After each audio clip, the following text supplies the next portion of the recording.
네, 드디어 익스프레스 엔트리에 큰 이변이 생겼습니다. 2026년 3월 5일 지난번 발표와 같이 새롭게 신설된 시니어 메이저 카테고리 첫 선발이 있었는데 429전이라는 낮은 커트라인으로 250분이 선발되었습니다. 그냥 언뜻 봤을 때는 시니어 메이저 굉장히 쉬워 보이는데요. 점수가 낮다고 해서 나도 그냥 한번 해볼까? 이렇게 섣불르게 다가설 수 있는 그런 프로그램은 아닙니다. 오늘 영상에서는 이 카테고리의 실체, 어떤 게 진짜 내용인지, 그리고 누가 승자가 될 수 있는지, 이런 내용 등을 같이 한번 공유 드리도록 하겠습니다. 가장 먼저 바로 잡아야 될 게 하나 있습니다. 그 뭐냐? 시니어 매니저에 대한 정의입니다. 시니어 매니저, 고위 관리자. 한국말로 하면 과장, 부장, 차장, 이런 건 어떨까라고 생각을 하는데요.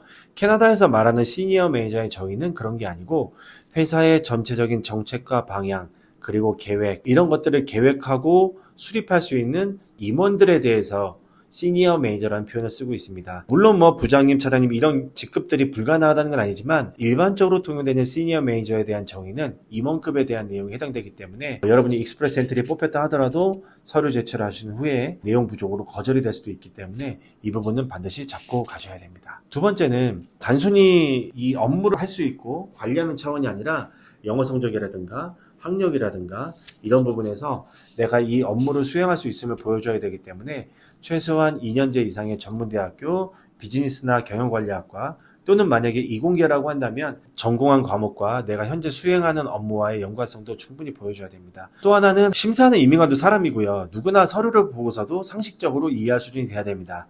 예를 들어서 내가 30대 초반인데 회사의 임원으로 이사다, 상무다 있다면 과연 진실성 있게 믿을 수 있을까요? 그렇기 때문에 나이에 대한 부분, 내 경력, 학력에 대한 부분은 가장 문제가 되는 부분들이기 때문에 유의해 주셨으면 좋겠습니다. 마지막으로 전문성입니다. 전문성 같은 경우는 특히 CFO나 파이낸셜 매니저처럼 회계 재무 관련된 분들이 해당이 되시는데요. 관련 자격증이라든가 또 라이센스라든가 필수 과목 교육 이수 등 이런 증명등을 보여주신다면 내가 이 자격에 부합한다는 걸 보여주기에 더할 나위 없이 좋을 것 같습니다.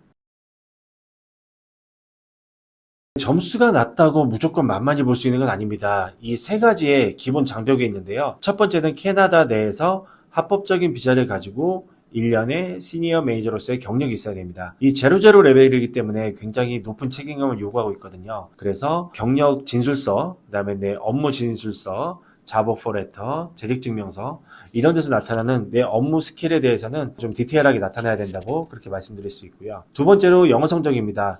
티어 00이기 때문에 익스프레스 엔트리 등록을 위해서는 CLB7의 영어 성적이 요구됩니다. 물론 불어 성적까지 있다면 너무 도움이 되겠지만 영어로 CLB7은 기본 점수임을 꼭 기억해 주시기 바라겠습니다. 또 하나는 학력 인증입니다. ECA, WS, 해외 학력에 대한 인증은 언제든지 쓸 수 있는 부분이기 때문에 최대한 빠르게 준비해 주시고 내가 만약에 한 학기, 두 학기 수업을 못해서 학위를 받지 못했다라고 한다면 학점은행제나 사이버 대학 등을 통해서 학점 이수 완료 후에 학위를 취득해 주시기 바라겠습니다.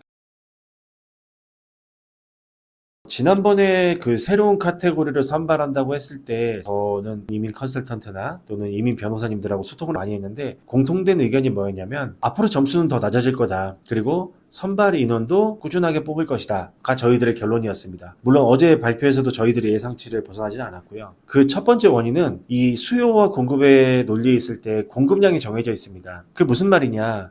캐나다 현지 기업이 외국인을 처음부터 시니어 매니저 포지션으로 채용해서 즉 LMI를 주든 LMI 면제 직종을 오든지 간에 이렇게 해서 비자를 받아오는 케이스가 몇 개나 될까요? 굉장히 많지 않을 거예요. 그렇기 때문에 아마 주재원으로 대상으로 오신 분들이 대부분이 되지 않을까라고 저는 생각을 하고 있습니다. 그리고 또 두 번째 이유로는 이 ICT 같은 경우는 온라인 심사 굉장히 까다롭게 하고 있거든요. 한국 분들은 주재원 비자 같은 경우에도 국경 심사로 좀 수월하게 되지만 이 비자 면제 국가가 아닌 나라들 같은 경우는 비자 서류 보내고 비자과에서 심사하고 승인서를 받아야지만 입국할 수가 있습니다. 그래서 한국처럼 비자 면제 국가가 아니라고 한다면 비자 발급률도 많이 떨어지고 있고 또 그렇기 때문에 실질적으로 캐나다에 들어오시는 분들도 많은 편은 아니시죠. 네, 그리고 앞서 잠깐 말씀드렸지만 시니어 메이저 포지션은 임원급이기 때문에 이미 나이가 다 40대 중후반에 넘으신 분들이 많으시거든요. 그렇기 때문에 모두의 포인트는 똑같습니다. 나이에 대한 포인트는 전부 다 감점이 많이 된 상황이기 때문에 누가 조금 더 많은 경험을 가지고 있느냐, 누가 조금 더 높은 영어 성적을 가지고 있느냐, 누가 조금 더 높은 학력을 가지고 있느냐에 따라서 승패는 갈릴 걸로 예상하고 있습니다. 제가 생각할 때 결국 이 카테고리의 핵심 타겟은 정상적인 워크 퍼밋을 가지고 캐나다에 입국해서 1년을 시니어 매니저로 성실히 근무하고 영어를 준비하신 분들입니다. 이분들은 나이가 많아 감점이 크더라도 제 생각엔 300점 후반, 400점 초반대의 낮은 커트라인 덕분에 충분히 영주권까지 노릴 수 있다고 보여지고 있습니다. 따라서 만약에 지금 한국에서 중견기업 이상의 임원직으로 계시거나 또는 캐나다 지사 설립을 고려하고 계신 분들이 계신다면 이 기회 놓치지 말고 빠르게 준비하셨으면 좋겠습니다. 하지만 본인의 경력을 부풀린다거나 직급을 부풀리는 행위 이런 것들은 요즘 가장 핵심적으로 보는 포인트이기 때문에 절대 하지 말으셔야 할 행동이고요. 네, 이 시니어 매니저는 참 양날의 검이에요. 이제 일부 업체들에서 말하는 것처럼 쉽게 가시는 방법도 있지만 자칫 쉽게 뽑혔지만 어렵게 마무리가 되거나 좋지 않은 결과가 나올 수도 있는 게 이 시니어 매니저 포지션이라고 말씀드릴 수 있을 것 같아요. 항상 말씀드리지만 준비된 자에게는 가장 빠른 지름길이지만 준비되지 않으신 분들한테는 진짜 거절이라는 독약을 마실 수도 있습니다.